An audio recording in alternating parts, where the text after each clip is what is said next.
সম্প্রতি ঘটে যাওয়া দুই সংঘাত ভারত পাকিস্তান এবং ইরান ইসরায়েল, যেখানে যুক্তরাষ্ট্র প্রত্যক্ষ পরোক্ষ উভয়ভাবেই জড়িত।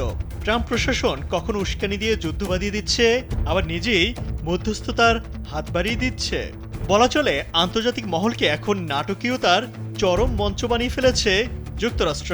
ইরান ও ইসরায়েলকে যুদ্ধবিরতিতে রাজি করিয়ে এখন পাকিস্তানের সাথে কি কোনো চাল চালতে চাচ্ছে ট্রাম্প প্রশাসন?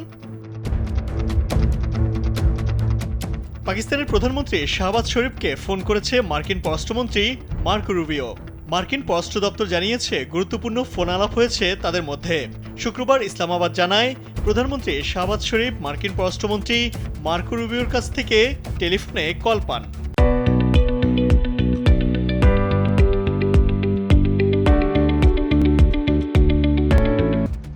ইরান ও ইসরায়েলের মধ্যে যুদ্ধবিরতিতে প্রেসিডেন্ট ট্রাম্পের সাহসী ও সিদ্ধান্তমূলক নেতৃত্বের প্রশংসা করেন শাহবাজ শরীফ।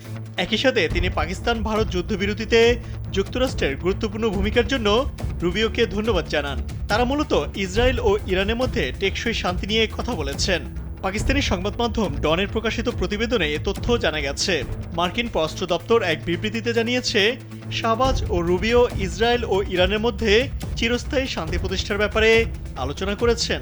পররাষ্ট্রমন্ত্রী রুবিও জোর দিয়ে বলেন, ইরান কখনোই পারমাণবিক অস্ত্র তৈরি বা অর্জন করতে পারবে না।